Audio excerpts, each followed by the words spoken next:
The magic island of the South Seas lies hidden behind its mysterious bank of magnetic fog. The Gregory yacht and the Johnson rescue boat are lashed together, both held captive at Pier 5 on this weird island of Euclidia. On board the yacht, Mrs. Gregory and Captain Bradford are planning everything as exactly as possible. For at 8 o'clock, just after dark, they're going to try to escape from the island in Johnson's boat. Jerry and Joan are starting along the pier to the island, beginning what may prove to be a very dangerous adventure, as they will try to gain control of the radio and power chambers on the island. It is now just 6:30. 1 hour and a half before the plans must be completed. Now you must remember, Jerry, that we are to speak of nothing out of the ordinary until we are in the sound channel. Hey, Joan, why can't we use that sound channel elevator to go down in? You know, the one we came up in last time? We will do so, Jerry, if we are able to get it to open for us. Remember that we must ask the control chamber for permission to enter. Well, when those guards hear that we've got the antidote to bring those scientists out of their sleep, they'll be glad enough to let us go down in there. But, Jerry, we haven't... Yes, we have. You forgot it, so I brought it all right. But, Jerry, Captain Bradford... Bradford I know. said that... Captain Bradford said for you to carry it, but you walked right out without it, so I stuck it in my pocket. But, Jerry... Oh, Jerry, you stepped right on my foot. Well, if you don't quit arguing with me, I might have to step on your neck. Now, listen. I've got the stuff Captain Bradford said would bring those Euclidean scientists back to their senses again. And don't give me any more argument. Oh, Jerry, I begin to understand. Oh, don't hurry. Next week will be a swell time to start understanding me. But I did not mean to be stupid, Jerry. You need not be so angry with me. I was not trying to misunderstand you. Maybe not, but you did just as good a job of it as if you tried to. I am sorry, Jerry. And of course we must hurry to the laboratory. G47 will be very angry if we do not wake him and the other scientists as soon as possible. Now you're coming alive again. Okay, here's the elevator. Recite that hocus pocus that opens it up. Cleostra at the main elevator shaft. Cleostra at the main elevator shaft. Maybe they won't let us go down there till we explain to them that we've got the stuff they want. That should not be necessary. The guard must have heard us discussing it. Yes, Jerry. The elevator is opening again. The top of the shaft covering is arising from the island. I guess you're right at that. Is this the same elevator we got stuck in when the submarine lock broke and flooded the 5th level? Yes, Jerry. This is the same elevator. We can sure pick the nicest places to play. I think that will not happen again. I think it better not. Now the door will open, Jerry. Now, don't recite all that to me again, Joan. The last time we were in this thing, you said the door will open again. And it didn't. Let me figure this one out for myself. Why are you so angry with me, Jerry? Oh, I'm not angry. I'm in a hurry. Here we go. Well, the floor sounds the same anyway. Now, I'll push this thing for the 5th level. That is right, Jerry. Now, and down we go. They can hear us talking in the control chamber, can't they? Yes, Jerry. All we say can be heard. Well, I'm glad of that. There goes the 1st level. Yes. But why do you say you are glad we may be heard in the control chamber? Because if anything happens to the elevator this time, I'm going to yell until somebody comes and gets us out. We have passed the 2nd level. Yeah. I wonder if we'll find all those Euclidean scientists still asleep when we get to the laboratory. Captain Bradford said he was afraid they would be asleep for hours. Well, there's a 3rd level. Yeah. Tex did act kind of worried about how long the gas would keep them asleep. G47 will be very angry with Captain Bradford when he wakes up and thinks what the captain's formula did to him. Well, it's his own fault. That's the 4th level. And if G47 hadn't been in such a hurry to get his hands on his formula, well, Tex would have told him to look out for that gas explosion if it didn't work just right. He will blame the captain in some way, Jerry. I dread to think what will happen when he wakes up. Well, I guess this is as far as we go. Yes, the door will open automatically now. That's what you said the last time. But look, Jerry, it is really opening now. Oh, that's good. I could get nervous awful easy in one of these things. Well, let's get going. Yes, Jerry. Now, where's that laboratory? Right this way, Jerry. Huh? Oh, yeah. Yeah, I guess I'm kind of turned around. Now, right in here, Jerry. Hurry inside. Boy, you sure thought fast when you steered me in here, Joan. I pretty near forgot and went to the laboratory. And you thought very swiftly, Jerry, up there on the surface of the island, when you spoke as if we were taking something from Captain Bradford to wake up those men in the chemical chamber. Well, now that we're both thinking, let's get busy on why we're playing hide and seek down here. Where do you start to clear the way of the radio room? There is a detailed chart of the island on the work table over there.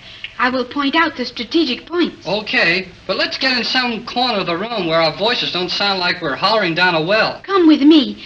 We will find a zone of soundproofing near the chart table. Well, our feet don't make any more noise. And hey, our voices are all right now. Yes, Jerry. That was the end of the sound testing zone. Swell. Now, where's this plan of the island? Right here. Is it not beautiful? Hey, I don't see any maps or drawings. What are you talking about? This, Jerry. This shining cylinder is an exact replica of the island. That thing? Yes, of course. Golly whiskers, Joan. Well, that looks like a big tin can. About the size of a 10-gallon can, with a cogwheel on the top of it. Exactly, Jerry. And that is what this island looks like. That is a perfect scale model of the island. Gee. And that cogwheel on the top is the piers. Yes. Those arms extending from the upper rim are the piers, and those little metal projections shaped like a falling drop of water, those are the control chambers on the surface of the island. Boy. And all these little outline places in the sides. They show the levels, don't they? Now, let's see. 1, 2, 3, 4, 5. That's the 5th level, isn't it? Yes, and you may see the outlines of the submarine locks there. All of the submarines are at this level. They are kept here so they will still be free of the ocean floor when the island is submerged. Then the submarines may enter or leave their locks, and the surface of the island will be under 40 feet of water. Boy, I'd like to be able to take that thing back home with me. Wouldn't I have something to show the boys and girls? It weighs nearly 1,000 pounds, Jerry. I think you would have some trouble carrying it. Yeah, I'd have to use both hands for that. Well, we've had enough fun.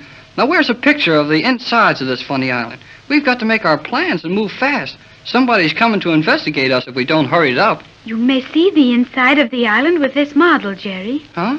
You mean look through that steel? No, this is not the transparent steel. This is opaque. But it opens up at the touch of a finger. So. Well, giggling goldfish. Jerry, you know very well that a goldfish does not giggle. Oh, I know that.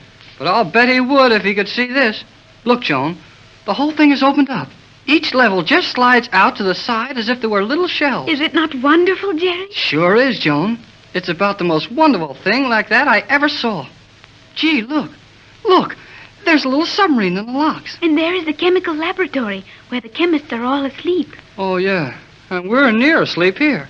Now, get your nose down close to this, Joan, and show me where every important control room on the island is. The main radio control room, as you know, is there on the surface of the island. Yeah, can we do anything to that from here? Not directly, but I will show you how we may handicap the operation of the beams later. Never mind later. Do it now. Very well. Now, down here, in the 10th level, the last one in the island proper, are located all the tremendous turbines and motors and generators that furnish the power and light for all devices on the island. Then that's the place we've got to hit for, right away. No, Jerry, we must not do that.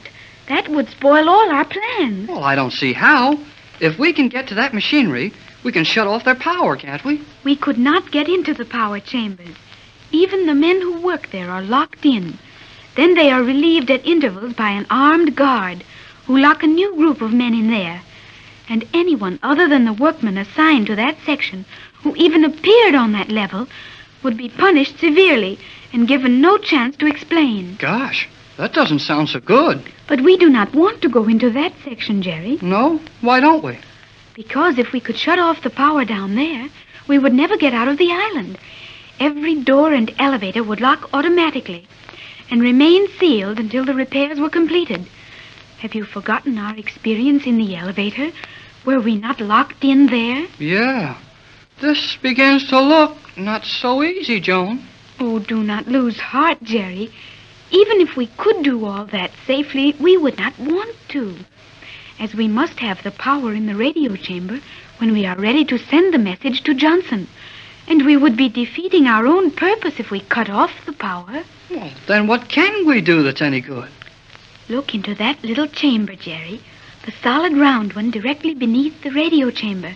Just a few feet under the surface of the island. Yeah, I see it. What's that? That is the main electrical dispatch room. All the power and lighting circuits on the island pass through a series of master keys and switches there.